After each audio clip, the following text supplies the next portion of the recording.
Hello बच्चों। आज की क्लास में मैं आपको क्लास 10th की जो गणित की आर डी शर्मा की बुक है ये करवाने वाली हूँ। इसका हमने चैप्टर नंबर 1 स्टार्ट कर लिया था, जिसमें हमने अपनी एक्सरसाइज 1.3 प्रश्नावली 1.3 कर ली थी लास्ट क्लास में। आज हम अपनी प्रश्नावली 1.4 शुरू करेंगे। तो ये आपको पता है लेटेस्ट एडिशन की बुक है 2022 टू 23 की, ठीक है, जिसमें स्टार्टिंग की 2 एक्सरसाइज के जो टॉपिक्स हैं वो डिलीटेड में, इसलिए वो 2 नहीं किए। तो आज हम प्रश्नावली 1.4 शुरू करने वाले हैं। तो देखिए क्वेश्चन हमारे पास यहाँ पर है, पूर्णांकों के निम्नलिखित युग्मों का लघुत्तम समाप्ति तथा महत्तम, मतलब कि HCF और LCM आपको यहाँ निकालना है। समापवर्तक ज्ञात कीजिए तथा इसको सत्यापित कीजिए कि लघुत्तम समापवर्तक गुना में महत्तम समापवर्तक किसके बराबर होगा, पूर्णांकों के गुणांकफल के। तो देखो आपको पता है, आपने एक चीज़ यहाँ पढ़ रखी है कि जो HCF होता है इनटू में जो LCM होता है वो किसके बराबर होता है, जो इन दोनों दो संख्याओं का HCF और LCM निकाला है उनके गुणांकों के गुणनफल के बराबर होता है। ठीक है, तो पहले आपको इस पहले वाले प्रश्न में क्या करना है, वही करना है, HCF और LCM दोनों का निकालना है और उसके बाद आपको क्या करना है, ये सत्यापित करना है कि ये सही है या नहीं है। ठीक है, एक तरीके से वेरीफाई करना है और कुछ नहीं करना। तो फर्स्ट पार्ट देखें तो 26 एंड 91 है, उसको यहाँ लिख लेते हैं। तो क्वेश्चन नंबर 1 का जो फर्स्ट पार्ट है वो है 26 एंड 91। ठीक है, अब अगर हम बात करें अपने HCF की और LCM की, तो सबसे पहली बात तो हम इसके यहाँ गुणनखंड निकाल लेते हैं। तो ये 2 की टेबल में कब आता है, 13 पे, 13 वन जा 13 हो जाएगा। 91 ये भी 13 की टेबल में आता है 7 पे, और 7 वन जा 7 हो जाएगा, क्योंकि 7 सिर्फ और सिर्फ अपनी टेबल में आता है और किसी की टेबल में नहीं आता है। ठीक है, अब यहाँ पर हम क्या करेंगे, अपना HCF और LCM निकाल लेंगे और उसके बाद जो हमसे कह रहा था वो निकाल देंगे यहाँ पर। तो देखो अगर हम अपने HCF की बात करें, पहले हम यहाँ पर क्या करते हैं, गुणनखंड लिख देते हैं। तो अगर मैं यहाँ गुणनखंड लिखूँ 26 के, वो 2 इंटू में 13 हो जाएगा, और 91 के गुणनखंड लिखूँ तो वो 13 इंटू में 7 हो जाएगा। तो HCF आपको पता है कि कैसे निकलता है, यहाँ पर जो इन दोनों में क्या है आपका कॉमन है, उभयनिष्ठ है, तो 13 है, इसका मतलब HCF आपके पास यहाँ 13 आ जाएगा।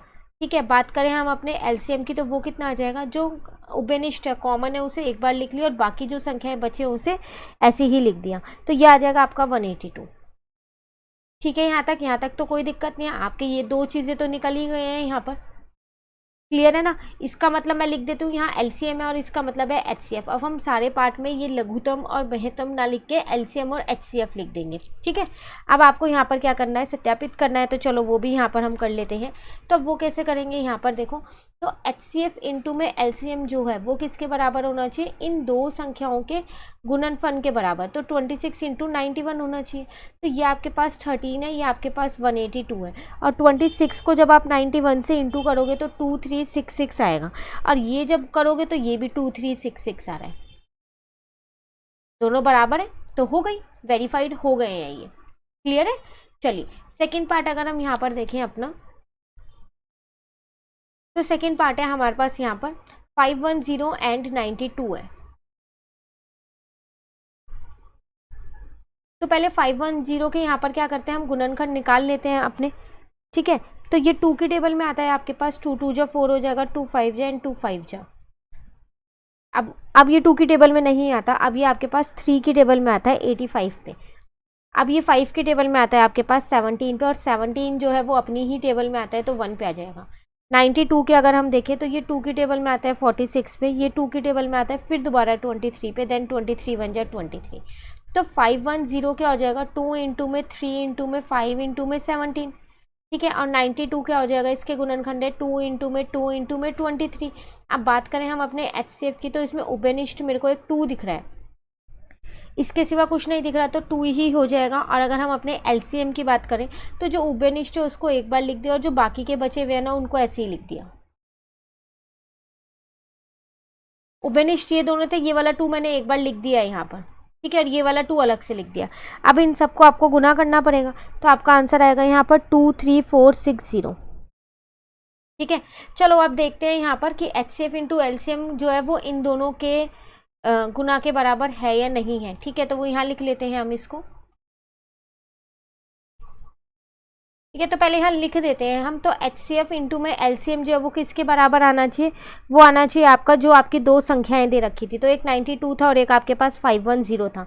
HCF आपका 2 आया था, LCM आपका 23460 आया था। ठीक है, अब जब आप इन दोनों को गुना करेंगे ना तो आपका आंसर आएगा 46920। उसी तरीके से जब आप इन दोनों को गुना करेंगे तब भी आपका यही आंसर आ रहा है 46920। तो इसका मतलब ये दोनों बराबर हैं, और जब भी ये दोनों बराबर होना तो समझ लेना आपने अपना HCF और LCM बिल्कुल सही निकाला है। ठीक है, चलिए नेक्स्ट इसका एक और पार्ट है अभी थर्ड पार्ट, 336 और 54। तो यहाँ पर पहले हम लिख लेते हैं अपना 336 और यहाँ आ जाएगा आपके पास 54। तो पहले 336 के क्या करते हैं हम गुणनखंड निकाल लेते हैं यहाँ पर। तो दिख रहा है ये 2 की टेबल में आता है मेरे पास 108 पे, सॉरी 168 पे। अब ये दोबारा 2 की टेबल में आता है हमारे पास 84 पे, ये भी अभी 2 की टेबल में आता है हमारे पास 42 पे, फिर दोबारा 2 की टेबल में आता है 21 पे, अब नहीं आता 2 की टेबल में, अब 3 की टेबल में आता है ये 7 पे, और 7 जो है वो अपनी ही टेबल में आता है, तो यहाँ पर लिख दिया हमने 7 1 जा 7। ठीक है, 54, फिर ये 2 की टेबल में आता है आपके पास 27 पे आता है, 3 की टेबल में 3 3 जा 3 9 जा पे आता है, और यहाँ पर 3 3 जा 9 हो जाएगा और 3 1 जा 3 हो जाएगा। ठीक है ना। अब अगर हम इसके यहाँ गुणनखंड यहाँ पर लिखें पहले, तो 336 क्या है हमारे पास 2 इंटू में 2 इंटू में 2 इंटू में 2 इंटू में 3 इंटू में 7। ठीक है, 54 के हमारे पास यहाँ पर है 2 इंटू में 3 इंटू में 3 इंटू में 3। अब अगर HCF की बात करें जो जो उभयनिष्ठ है, तो देखो एक ये 2 उभयनिष्ठ है ये लिख दिया, एक मेरे को यहाँ पर ये 3 उभयनिष्ठ दिख रहा है तो मैंने ये भी लिख दिया है यहाँ, तो मेरा HCF यहाँ 6 आ गया। अब बात करें हम अपने LCM की, तो जो उभयनिष्ठ है पहले उन्हें ही लिख लिया 2 और 3। अब जो बाकी के बचे हैं 1 2 3, 3 बार 2 बचा है उनको यहाँ लिख दिया, एक बार 7 है ऊपर और नीचे 2 बार 3 है तो वो भी लिख दिया। ठीक है, तो LCM आपके पास यहाँ पर कितना आ जाएगा 3024।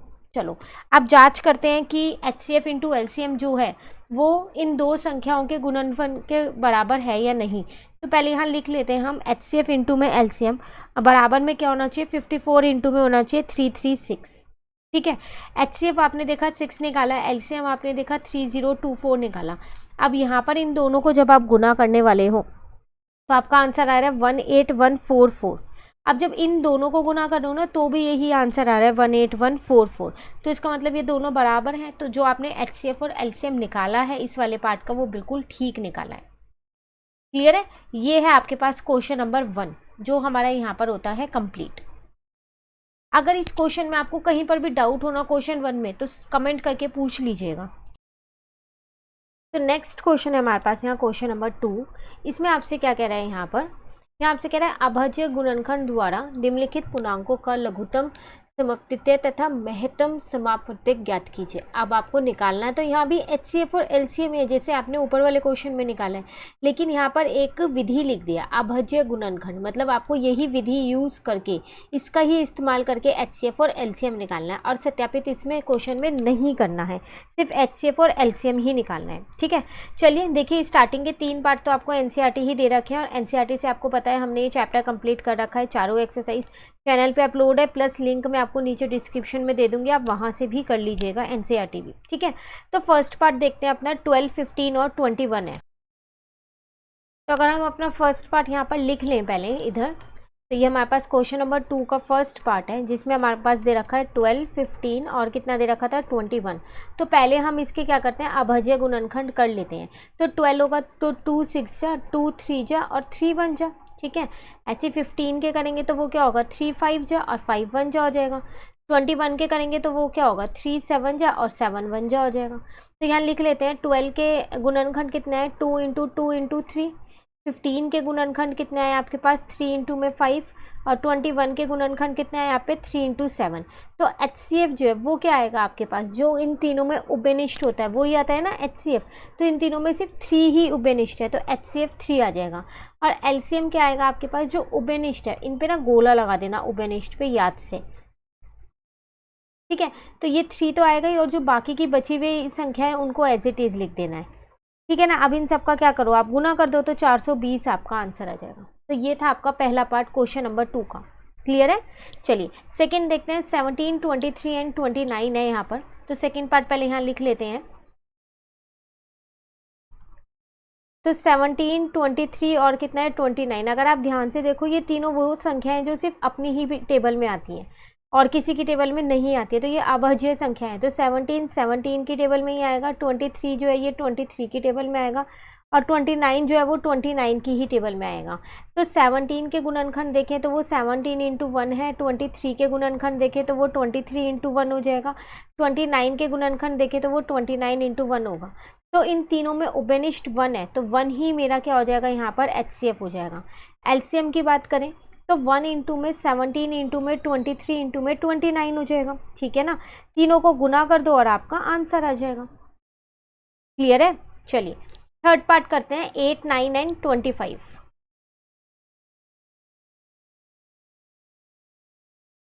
तो थर्ड पार्ट है आपके पास 8, 9 और फिर यहाँ पर है और 25। तो 8 जो है वो 2 की टेबल में आता है, तो 2 4 जा, फिर दोबारा 2 2 जा, फिर आ जाएगा आपके पास 2 1 जा। 9 जो है वो 3 की टेबल में आता है, 3 3 जा और 3 1 जा। 25 जो है वो 5 की टेबल में आता है, 5 5 जा और 5 1 जा, ठीक है।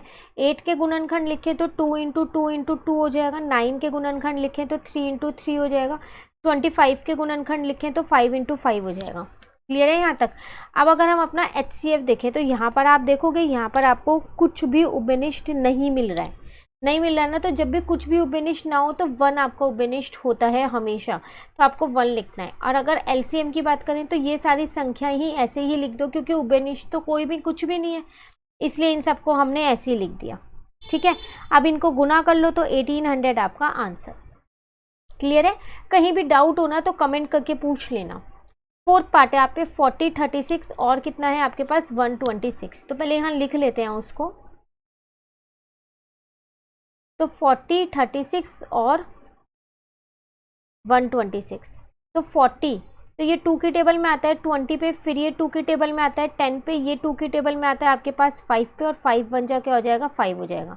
36 देखा जाए तो ये भी 2 की टेबल में आता है, आपके पास कितने पे आता है ये 18 पे आता है, फिर ये 2 की टेबल में 9 पे आता है, देन 3 3 जो आता है और 3 1 जो हो जाएगा। 126 ये भी 2 की टेबल में आता है आपके पास 63 पे, अब ये 2 में नहीं आता 3 में आता है 21 पे, देन 3 7 जो हो जाएगा और 7 1 जो हो जाएगा, ठीक है। पहले लिख लेते हैं। तो अगर हम 40 के देखें गुणनखंड तो हमारे पास है 2 इंटू 2 इंटू 2 इंटू 5, ठीक है। 36 के गुणनखंड देखें तो 2 बार 2 है और 2 बार 3 है हमारे पास यहाँ। उसके बाद 126 के देखें तो 2 इंटू में 3 इंटू में 3 इंटू में 7 है। अब जो इसमें से उभयनिष्ठ है वो मेरा क्या हो जाएगा यहाँ पर HCF हो जाएगा। तो देखो एक तो ये 2 आ रहे हैं उभयनिष्ठ, तो 2 लिख दिया। अगर मैं बाकी देखूं तो और कहीं भी और कुछ भी नहीं मिल रहा है, क्योंकि किसी में 2, इन दोनों में 2 है तो इसमें नहीं है, इन दोनों में 3 है तो इसमें नहीं है, तीनों में होना चाहिए उभयनिष्ठ, तभी आपका वो HCF होगा। तो HCF तो 2 ही रह जाएगा। अब अगर हम LCM की बात करें तो इन तीनों 2 का एक 2 लिख दिया, बाकी ऊपर फर्स्ट वाले में 2 2 है और एक 5 है, सेकेंड वाले में एक 2 और 2 3 है, और थर्ड वाले में 2 3 हैं और एक 7 है। इन सबको आपको क्या करना पड़ेगा, गुना करना पड़ेगा। तो जब आप गुना करेंगे तो 2520 आपका आंसर आ जाएगा। क्लियर है? चलिए नेक्स्ट करते हैं 84, 90 और 120। तो पहले यहाँ लिख लेते हैं अपना फिफ्थ पार्ट।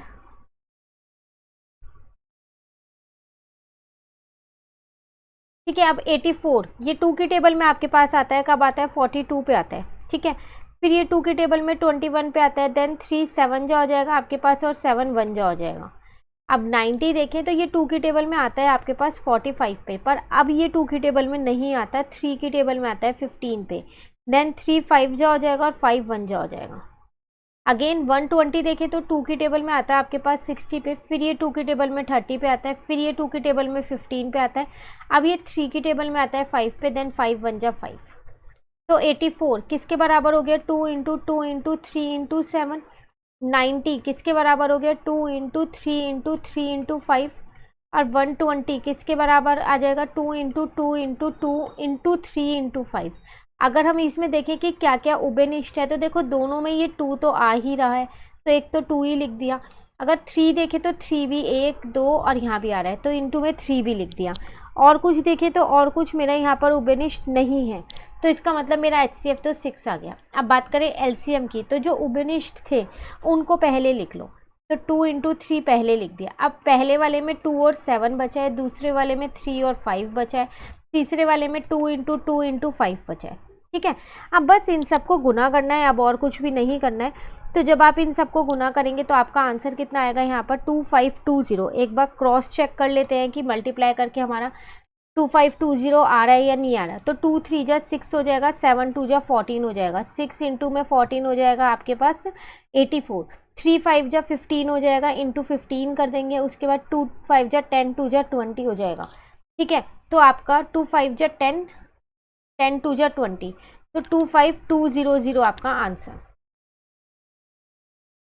क्लियर है? चलिए नेक्स्ट करते हैं, एक लास्ट पार्ट रह गया इस क्वेश्चन का, 24 15 और 36।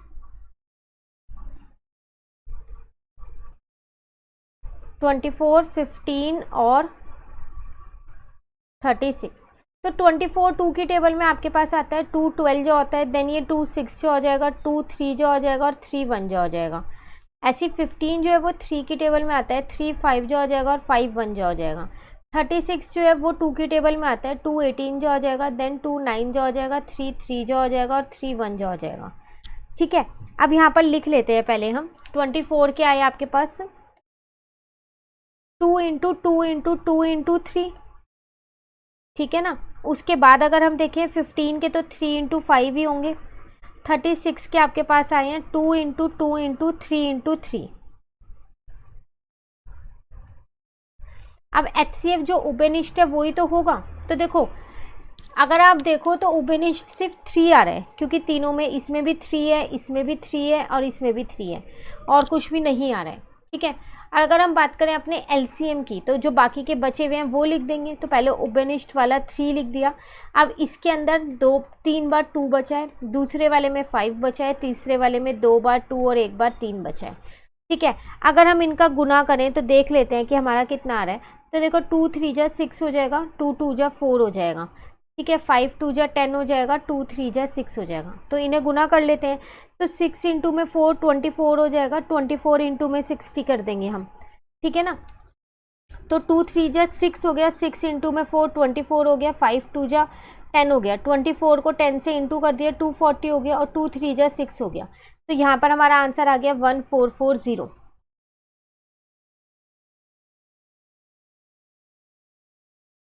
ठीक है। एक बार क्रॉस चेक कर लेते हैं, कुछ छूट तो नहीं गया हमारा यहाँ, ठीक है। तो क्रॉस चेक करते हैं, तो अगर हम देखें यहाँ पर हमारा सेम नहीं, बिल्कुल सही है, जो जो थे हमने सब यहाँ पर लिख लिया है।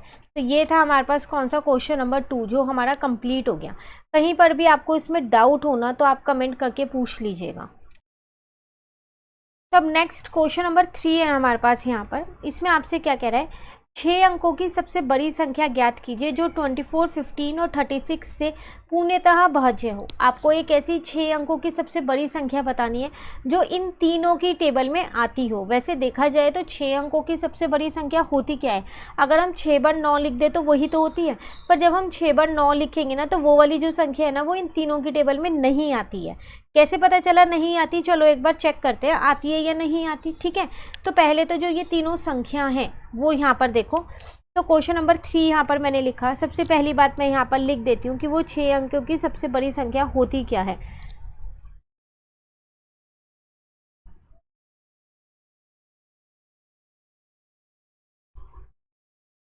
तो 6 अंकों की सबसे बड़ी संख्या वो आपके पास होती है 999999, यही होती है।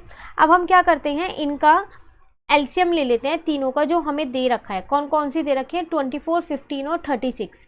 और उसके बाद जो इनका एलसीएम आएगा, लीस्ट नंबर, सबसे छोटा नंबर होता है ना, लीस्ट कॉमन मल्टीपल, सबसे छोटे वाला मल्टीपल, उसको इस 99999 से डिवाइड करके देख लेंगे। अगर पूरा पूरा डिवाइड हो रहा है तो यही हमारी 6 अंकों की संख्या है जो तीनों की टेबल में आती है। लेकिन अगर पूरा पूरा डिवाइड नहीं हो रहा है तो फिर वो ये 6 अंकों की वो संख्या नहीं है जो उन तीनों की टेबल में आती है, ठीक है। तो सबसे पहले हम यहाँ पर क्या करते हैं, जो हमारे पास संख्या दे रखी है कौन कौन से, 24 15 और 36। तो इनका क्या करते हैं, अब हम यहाँ एलसीएम ले लेते हैं।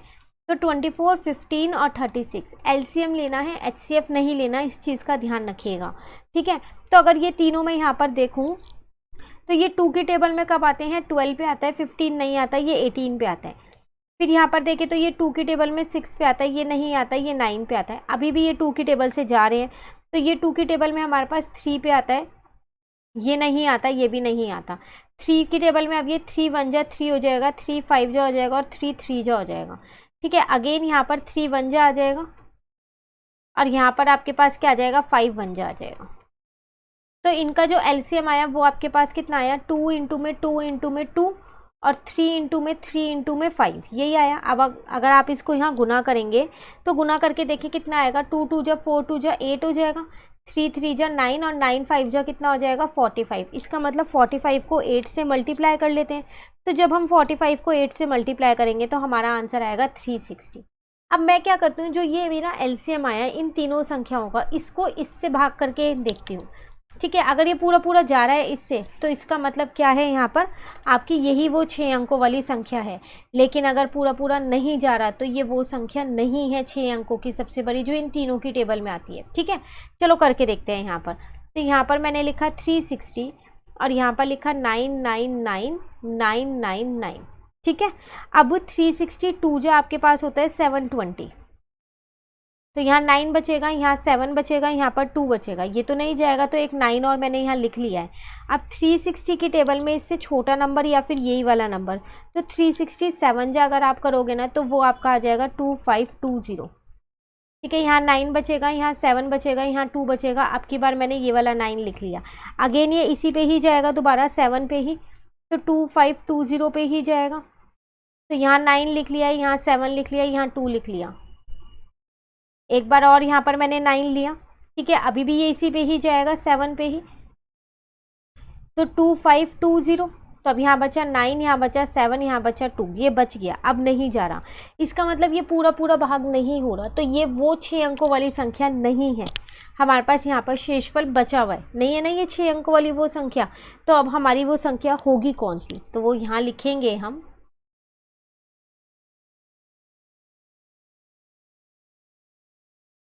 6 अंकों की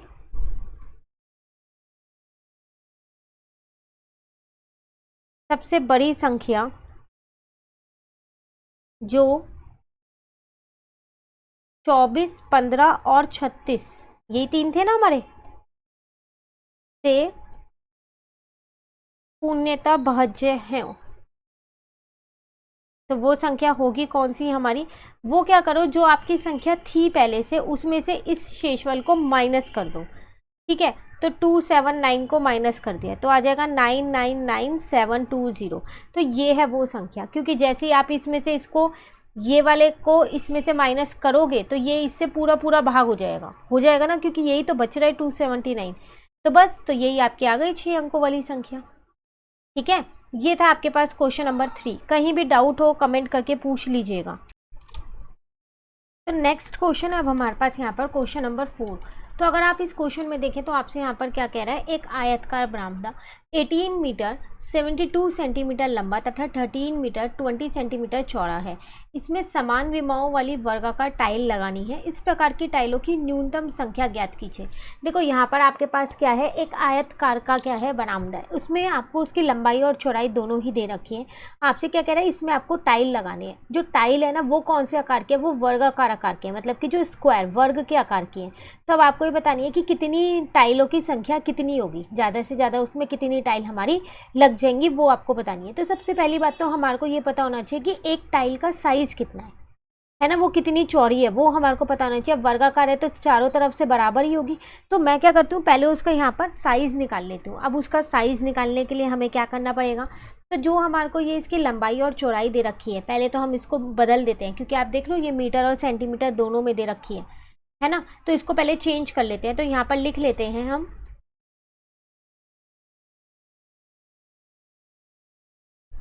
तो लंबाई मुझे कितनी दे रखी है, वो मुझे दे रखी है 18 मीटर 72 सेंटीमीटर। तो किसी भी एक में आप चेंज कर लो इसको। ठीक है, तो सॉरी मैं मीटर से सेंटीमीटर पे चली जाती हूँ। तो 1 मीटर में 100 सेंटीमीटर होते हैं।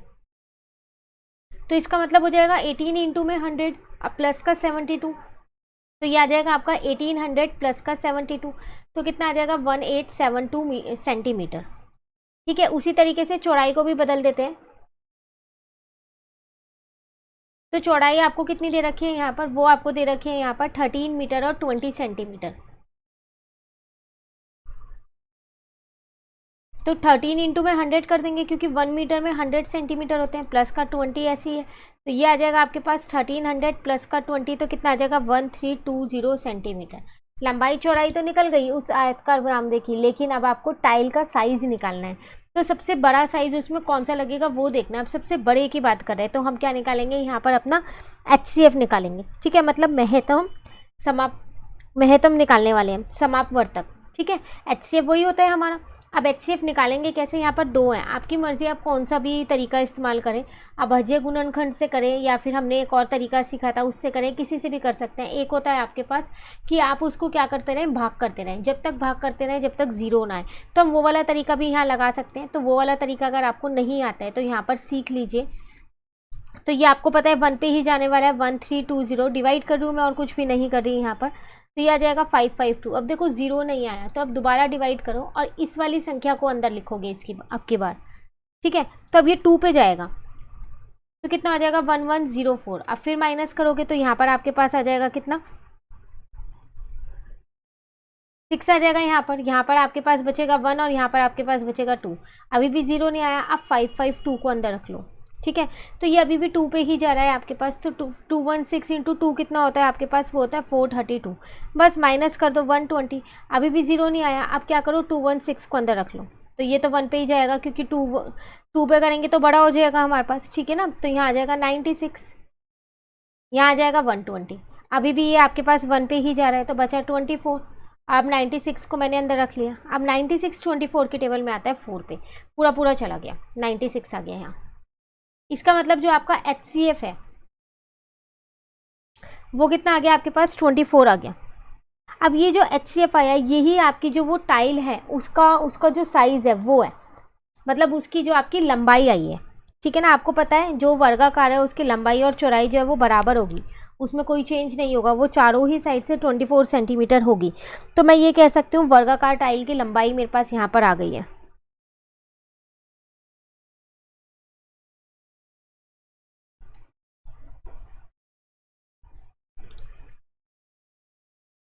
टाइलों की लंबाई तो वो आ गई 24 सेंटीमीटर। लेकिन मुझे लंबाई नहीं बतानी, मुझे तो उनकी संख्या बतानी है, मतलब कि मुझे ये बताना है कितनी टाइल लगेंगी, ठीक है। तो अब यहाँ लिखेंगे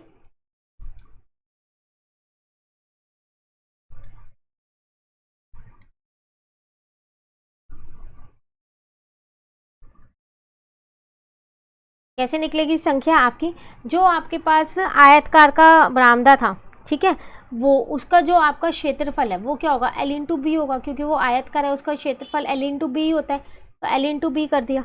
और नीचे अगर आप देखें तो जो आपके वर्गाकार आकार की जो टाइल है उसका क्षेत्रफल क्या होता है, भुजा गुना भुजा, है ना, यही होता है ना।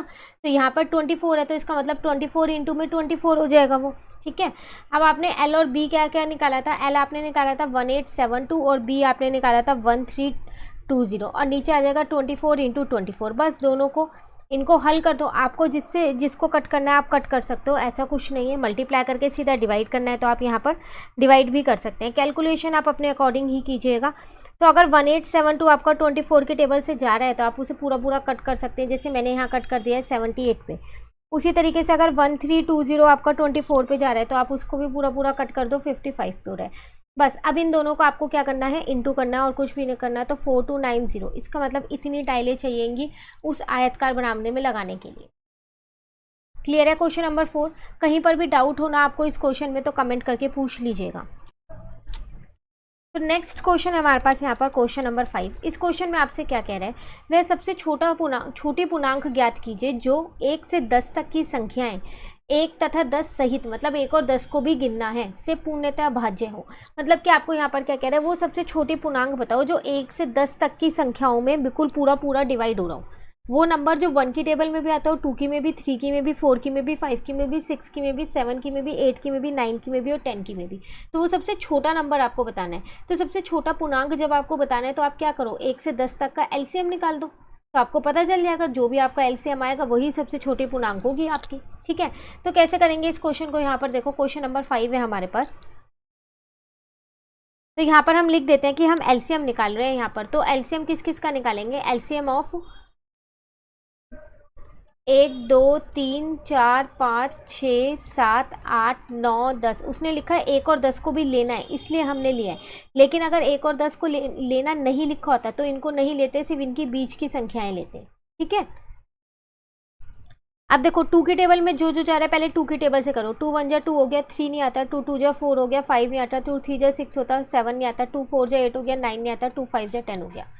ठीक है, अभी भी 2 की टेबल के कुछ रहने हैं, दोबारा करो। 2 यहाँ पर 1 आ जाएगा, 3 नहीं आता, 2 1 जा 2 हो गया, 5 नहीं आता, 3 नहीं आता, 7 नहीं आता, 2 की टेबल में आता है 4, 9 नहीं आता, 5 नहीं आता। अभी भी एक 2 रह रहा है आपके पास, तो दोबारा 2 से करो। तो यहाँ पर 1 हो जाएगा, यहाँ 3 रहेगा, यहाँ 1 रहेगा, यहाँ 5 रहेगा, यहाँ 3 रहेगा, यहाँ 7, यहाँ 1 आ जाएगा, यहाँ 9, यहाँ 5। अब 3 की टेबल से करो यहाँ पर, तो 3 यहाँ पर 3 1 जा 3 हो जाएगा, ये वाला 1 ऐसी है, ये 5 ऐसी है, यहाँ 1 ऐसी है, ये 7 ऐसी है, यहाँ 1 ऐसी है, यहाँ 9 को 3 लिख सकते हैं क्योंकि 3 3 जा 9 होता है, यहाँ 5 ऐसी है। अभी एक बार और 3 होगा क्योंकि एक 3 आपके पास बचा हुआ है यहाँ पर। ठीक है, अब बचा 5 और 7, तो एक बार 5 से करना है, एक बार 7 से करना है। ठीक है, तो 5 से करेंगे तो 1, यहाँ पर तो सारे में 1 बन चुका है, ये भी 1 हो गया, ये भी 1, ये 7 रह गया बस एक, बाकी सब तो हमारा 1 बन गया। बस अब की बार 7 से कर दो।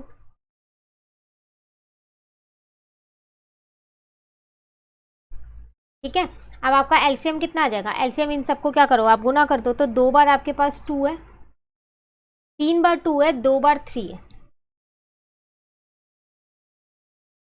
और एक बार 5 है, और एक बार क्या है 7 है। तो सबको जब आप गुना करोगे तो कितना आएगा? 2 2 जा 4, 2 जा 8 हो जाएगा, और 8 3 जा 24 हो जाएगा। 24 तक तो यही हो गया। 24 को अब आप 3 से इंटू करोगे तो 72, 72 में 5 इंटू करोगे 360, 360 में 7 इंटू करोगे तो कितना आ जाएगा? 2520। तो आपको क्या बतानी थी? सबसे छोटी पूर्णांक ना, तो सबसे छोटी पूर्णांक आपकी यहाँ पर आ गई है। पूरा लिख देना आप क्वेश्चन में से, जो आपके क्वेश्चन में दे रखा है। सबसे छोटी पूर्णांक आई है यहाँ 2520। क्लियर है? ये है आपके पास क्वेश्चन नंबर 5। कहीं पर भी डाउट हो इस क्वेश्चन में तो आप कमेंट करके पूछ लीजिएगा।